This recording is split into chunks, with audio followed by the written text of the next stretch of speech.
大家好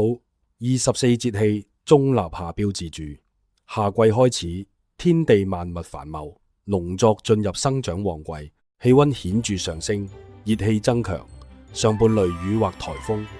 雨水充沛，但天氣也變得不穩定。此時人體新陳代謝加快，出汗增多，體內消耗較大，需注意補水與調整作息，以免耗傷元氣。黃帝內經說：夏3月，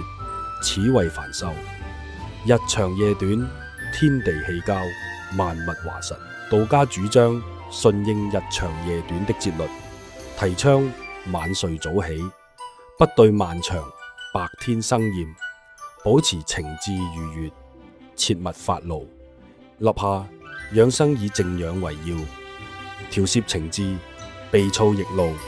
飲食以清淡為主，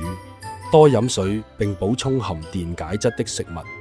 適度戶外活動，太極、吐納或導引，有助疏通經絡，調和氣血。道家亦鼓勵從事陶冶性情的興趣，繪畫、書法、種花等，既能舒緩情緒，又能養性。最後，大家要注意外出別忙，防曬、備風衣與充足水分，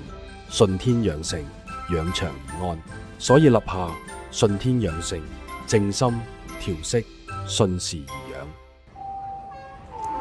今集盧主持分享到呢一度，鍾意我哋導遊心學嘅節目，結良緣立福點讚，